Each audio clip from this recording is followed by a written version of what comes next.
2004 में जब हमने सत्ता छोड़ी तो अटल जी ने अपने कुशल नेतृत्व से और हमारे एनडीए सरकार की कुशल अर्थनीति से वो 4% का ग्रोथ बढ़कर 8.25% हो गया था, डबल हो गया था। तो हमने विरासत में यूपीए को 8.25% का ग्रोथ दिया था। We took our economy from 4% to 8.25% since 1998 to 2004. लेकिन यूपीए ने क्या किया? यूपीए ने 8.25% से शुरू करके अब कल आंकड़ा पड़ा होगा 4.5% तक लाया है। जब नेक्स्ट ईयर हमारे हाथ में देंगे तो शायद 4% होगा।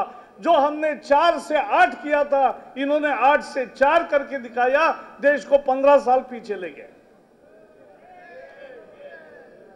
ये कांग्रेस की जो उपलब्धि कहो या जो देश पर अत्याचार हुआ है वो है। दूसरा एक आंकड़ा ध्यान में रखो, अटल जी के समय इन्फ्लेशन 5% से कभी नहीं बढ़ा और ग्रोथ 8.25% तक हो गई थी और 10% की दिशा में जा रही थी। The best economy would be, the best economics would be always 5% inflation and 10% growth. लेकिन इस सरकार ने क्या किया 9 साल में?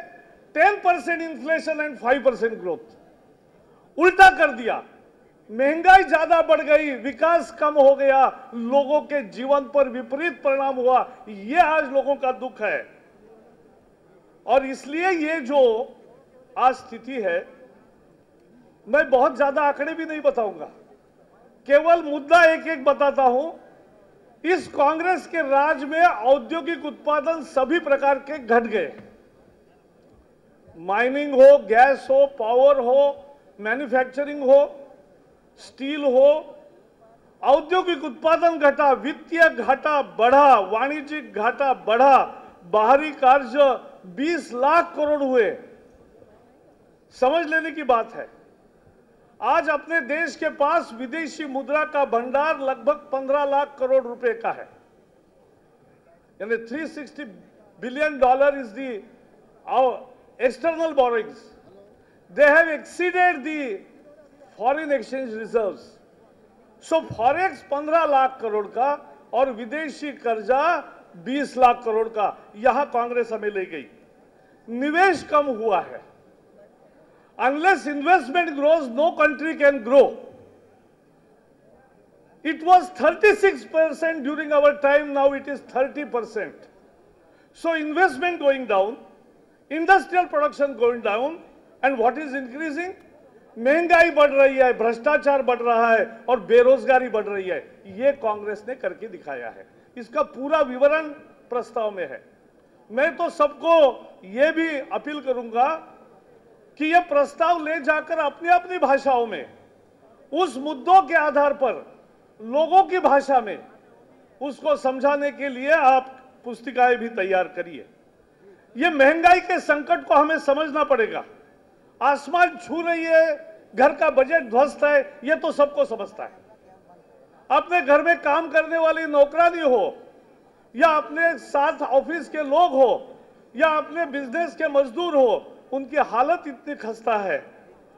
हर एक के जबान पर एक ही मुद्दा है, महंगाई। उससे असली वेतन घटता है। अगर किसी को 5,000 रुपए तनख्वाह है, उसमें जितने चीजें दिसंबर में आ रही थी उतनी चीजें अब मार्च में नहीं आती है, तो असली वेतन घटता है, जीवन यापन पर विपरीत परिणाम होता है। It's a process of transfer of assets from the poor sections to the non-poor sections of the society. Inflation is that process which really transfers real assets. यह विषमता बढ़ाने वाली एक प्रक्रिया है। और यह क्यों हुआ? सरकार के पास अनाज बहुत है। अटल जी के समय हम और देश की जरूरत भी उतनी है कि 300 लाख टन अनाज, गेहूं और चावल गोडाउन में रखना चाहिए। तो कभी सूखा आए, कभी एक साल बारिश ना आए और कुछ गड़बड़ी हो तो पीडीएस के द्वारा लोगों को खिलाया जा सकता है। 300 लाख टन बहुत है। लेकिन इस सरकार ने 700 लाख टन अनाज वहां रखा है अपने गोडाउन्स में। अटल जी क्या करते थे?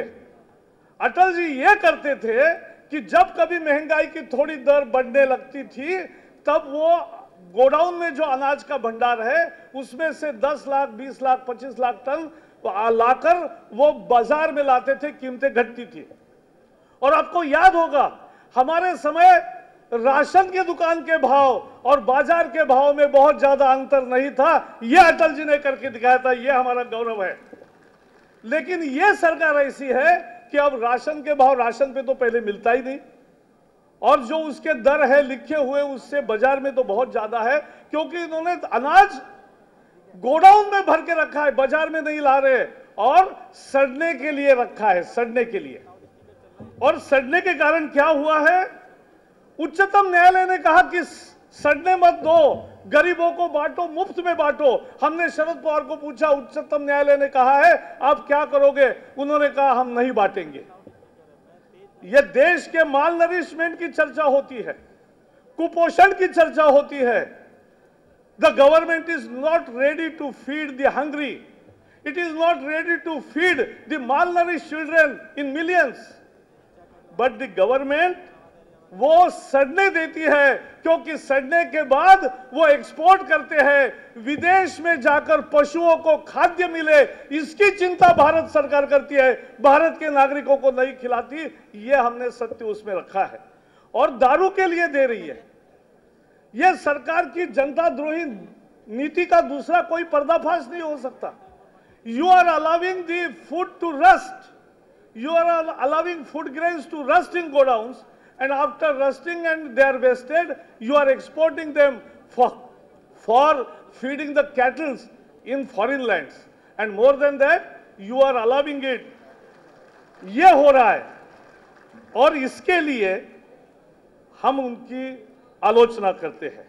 और खुद सरकारी इसमें राहत देने के बजाय सरकार ये खुद सबके दाम बढ़ा रही है। पेट्रोल, डीजल, गैस, बिजली, पानी, तेल, रेल, यातायात, हर चीज के दाम वो बढ़ा रहे हैं।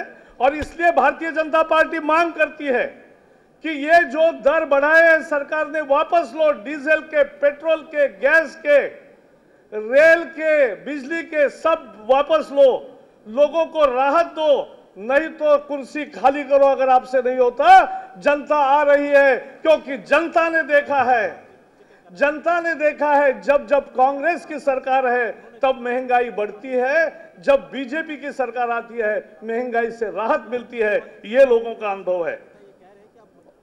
दूसरी बड़ी बात इसमें है किसान की। मैं दो ही मुद्दों को रखूंगा। किसान आज बड़े परेशानी में है। कांग्रेस की यह भी एक पहचान है, मजदूर और किसान दोनों परेशान, और इसलिए लाभकारी मूल्य की लड़ाई है। कांग्रेस वाले कहते हैं हमने एमएसपी बढ़ाई। एनडीए के समय क्या एमएसपी था? अरे हमने तो एमएसपी कहां से कहां ले गए, झूठ है। आप एमएसपी के आंकड़े बढ़ते हुए दिखते हैं, लेकिन कॉस्ट ऑफ प्रोडक्शन कितनी बढ़ी है, लागत का खर्चा कितना बढ़ा है। डीजल के दाम बढ़े, फर्टिलाइजर के दाम में तो आग लगी एनबीएस पॉलिसी के कारण। खाद के दाम बढ़े, बिजली के दाम बढ़े, पानी के दाम बढ़े, बीज के दाम बढ़े और दवाओं के दाम बढ़े। खर्चा इतना बढ़ गया कि किसान को जो एमएसपी मिलता था पहले उसमें कुछ अंतर होता था, और एमएसपी और कॉस्ट ऑफ प्रोडक्शन में थोड़ा अंतर था, वही थोड़ा सा मुनाफा था। लेकिन आज वो अंतर समाप्त हो गया है। जो पहले 30% का डिफरेंस था वो पिछले साल 20% और इस साल 10% तक आ गया। तो किसान आत्महत्या कर रहा है, किसान मर रहा है, और इसलिए किसान को न्याय मिलना चाहिए।